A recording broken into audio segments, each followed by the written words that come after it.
What is up, guys? Thank you so much again for stopping by at the channel. Today we're going to go ahead and remove the T-case from Rustbelt Mechanic's LBZ Duramax. He's a guy that has a YouTube channel. He's got the bedline Duramax. Posts some just awesome tool content on his channel, as well as his truck and his build. But more importantly, Mark is going to go ahead and just disassemble his transfer case. I'm going to get that on video. You guys got to see how this dude's hands work. It's incredible. That's just entertaining enough to watch. But I hope this video gets a lot of views because I'm hoping the information gets out very quickly. Don't want to sound cocky or arrogant, but I truly believe that Mark makes the best transfer cases in the world, period. I know that sounds a little crazy, but I really truly mean it. I've been doing a lot of research and I've been doing a lot of videos with them in their shop, and it's just, I came to that conclusion. There's a reason why Kodiak Truck actually was able to take less friction out of that T-case, so I want you guys to pay close attention to how and why. Anyways, guys, yeah, a lot of fun making this video right here. I want you guys to stay tuned. Go ahead and get right into it. What's up, guys? Welcome back to another episode on the channel. This is a very informative video. I'd like to share this with you guys. I know that I did a personal install video on the Kodiak Truck transfer case. It's a rebuilt transfer case. I have the Rustbelt Mechanic here, and he has a YouTube channel, by the way. Make sure you subscribe to his channel. Hello, Jeff. Hey, Matt, grab the torch. We'll just cut the tube. It'll go faster. Oh, right. Were we supposed to say that? Said it.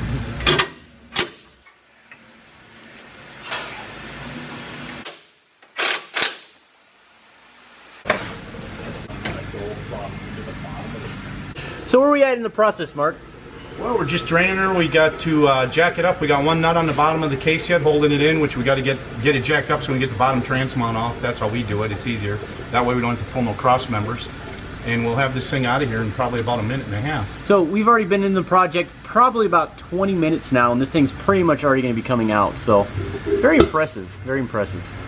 It's like they know what they're doing or something. Yeah, I don't know. They've done it a time or two? Give me a couple blocks of wood. Well, he's Lift 4x4 or 2x4? sure. 6x6. Straight deck. So, Mark, can you recreate what you just did there? We're gonna slap that back up there and do it again. Do you want me to? No. Seriously? No. I'll do it. I'm just old, not dead. Yeah, basically this is just the electronics for the encoder motor and your speed sensor. One of the things I always look for when getting one of these cases out is always check the front input. You don't want to see excessive movement there. We've had some that come back as coarse, and we'll show you some of them later. We got them under the bench that are just blasted. If this input can move also, it'll end up taking out the range fork in the front of the case, and you can have a symptom where it acts like it kicks into neutral, which is basically what it's doing. We can show you them parts here in just a little bit. We'll grab some and show that to you, but this thing's nice and tight yet, looks good, but the truck only has 100,000 miles on, so we're in good shape with this thing. So we'll do all our upgrades. We're going to knock this down. We're going to get a few of these bearings out of here. The front output bearing, I don't like the idea. From the factory, they got a plastic cage holding all the balls separated in there. We always use a metal cage bearing on those. When you're locked in four-wheel drive, if your truck pulling, you're pounding on the thing, you get a lot of tire shake or anything going down the track. I don't like the idea of plastic in a bearing. So we'll put metal cage bearings in there, and we'll get this thing all tuned up. Since we're talking transfer cases, I think he has like one or two here. I'm not sure.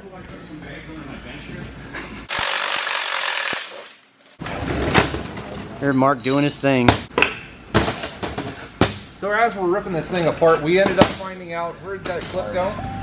The clip here for the retaining ring on it is actually already got a snapped end to it. We get some zoomage on that one. It's already broken off as compared to that end. So only with 100,000 miles on this one, pretty light use and obviously a clean inner case, you're still gonna have broken crap. So as you can see, this guy kind of knows what he's doing. He might be able to do it in his sleep 3 or 4 times. Do you ever sleep build? I do. It's a sin when you see transfer cases in your sleep. So we're gonna go over the internals here and we'll see what kind of we've got with.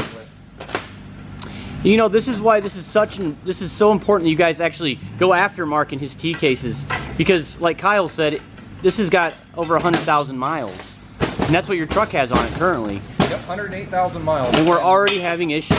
Already broken the retainer for the output, and that's bad news. And you guys, yeah, and it's true. And then you guys probably think this is gonna cost you guys a ton of money to do.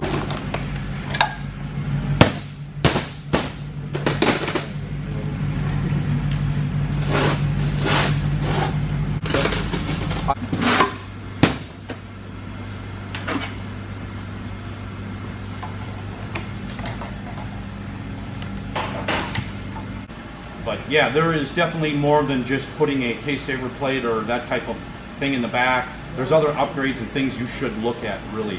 Not, if your case has got 150,000 miles on it, you should knock it down and look at more than just say, I'm going to put a back case half on and a plate in it, or whatever method you're going to use to prevent the pump rust. Exactly. Once we're talking about the bulletproof nature of what these cases need to be able to handle, especially when you're getting up into the 600-700 horsepower range, over 1,000 foot-pounds of torque. Right now, Mark's just doing the cleanup and the rebuild and whatnot, so I'm not going to document this entire thing right here. Again, I want you guys to swoop on in to Kyle's Rustbelt Mechanics YouTube channel to see the awesome footage that he's going to have prepared for you guys. I mean, right now we're cleaning parts, we're getting things prepared.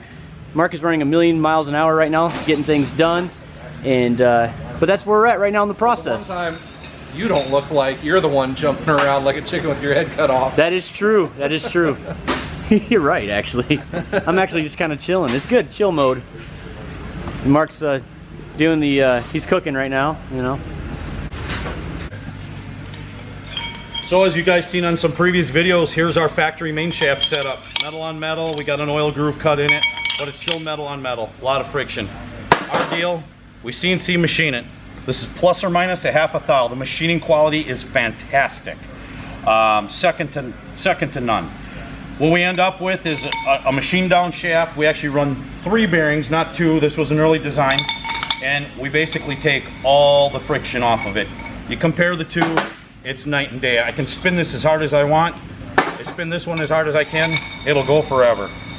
This benefits you in 2-wheel drive, because all your miles going down the highway, you're spinning through from the input gear to the output shaft, center on center, takes all the friction and wear out of it. Some guys claim they pick up fuel economy. I don't want to advertise fuel economy, but we've done this for years and it's just a great setup with 0 failure. Now that's what I'm talking about. This setup right here, talking about something that's going to take, you know, all the questions out of the game and take all those extra, you know, failure points out of the transfer case.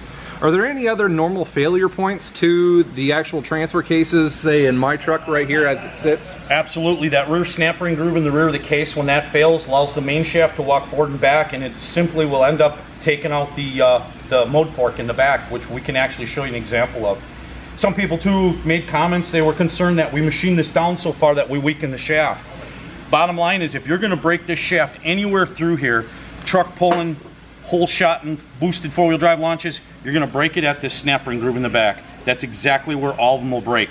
So up in the middle of this case, we have plenty of support between the back side of the input, the bearing here. There's plenty of beef in there. It's not going to be a problem. We're addressing that snap ring groove in the back, and we do the updated yoke and everything. There's a reason why we do that. When that groove wears out, it allows that main shaft to walk forward and back a little bit. With our brand new fork in there, the fork is pinned into the selector. The fork can't move, but the slider clutch wants to slide with the main shaft and it'll burn the center out. We see a normal war case that comes through with 180,000 on or so, 150. This is what the fork looks like. You get too carried away, you run low on oil, you literally burn the center right out of it and completely lose 4-wheel drive. So when you do one of these cases, you definitely want to do aluminum rear and update that yoke. Hey, ladies and gentlemen, I hope you enjoyed that video. Again, a lot of fun making it. I want you guys to consider getting your transfer case rebuilt. Seriously, it's really, the price point really isn't too bad. If you guys have any questions, comments, concerns, make sure you guys reach out to me on my Instagram. It's going to be at truck_master07. Also, stay tuned because we will be throwing down a few more videos with Mark and Ryan at their shop as well. I appreciate your time as always. We'll see you on the next video. Take care.